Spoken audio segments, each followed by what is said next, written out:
Hello, welcome back to Repurpose Yourself.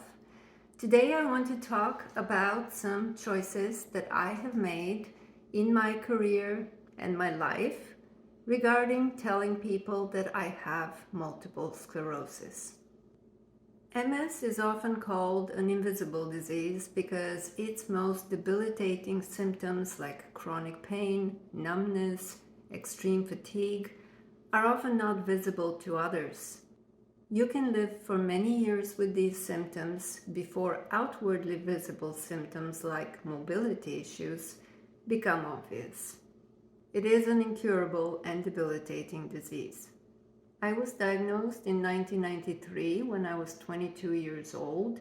Initially, the disease was very aggressive. I went from running like the wind to being in a wheelchair within a month.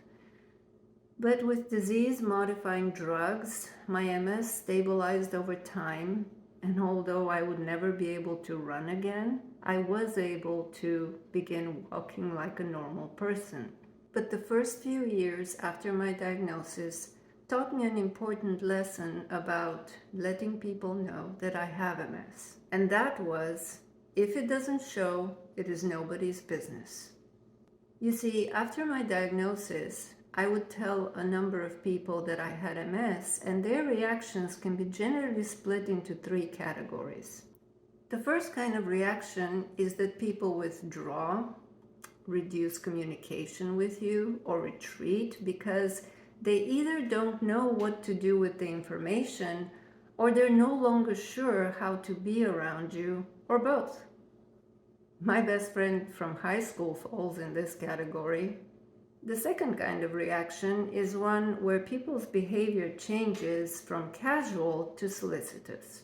And they're constantly asking you, are you doing okay? How are you feeling? Can I fetch you something?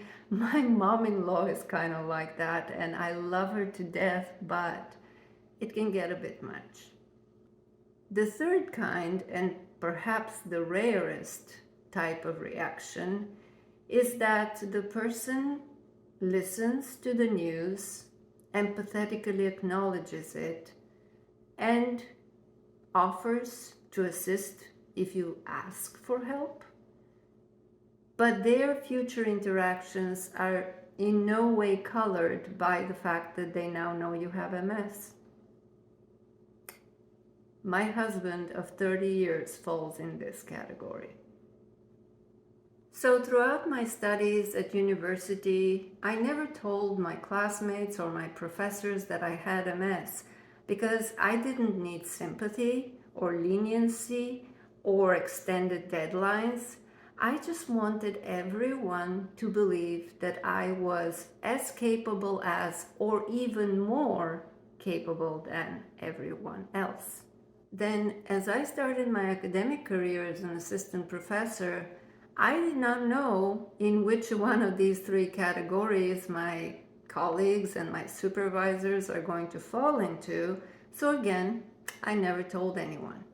Sure, HR has plenty of accommodation and disability policies that can be helpful for people like me with chronic conditions, but I never chose to take advantage of them because I remember the eye-rolling and the snarky comments with which some of my colleagues talked about another colleague who was diagnosed with chronic fatigue syndrome and had arranged for reduced time.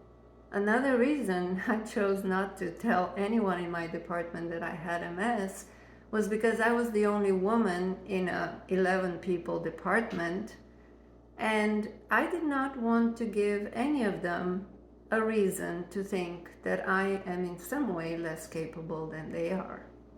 It seemed that simply being a woman got me that verdict by itself. But I successfully got tenure and got promoted to associate and later on to full professor ranks. And then I moved into administration and served as dean of the graduate school for 7 years.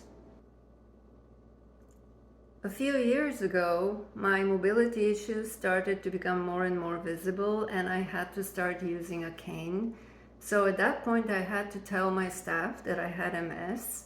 And a year and a half ago, my position as dean got eliminated, so I had to step down and I decided to take early retirement, but I was 2 years shy of being 55 years old.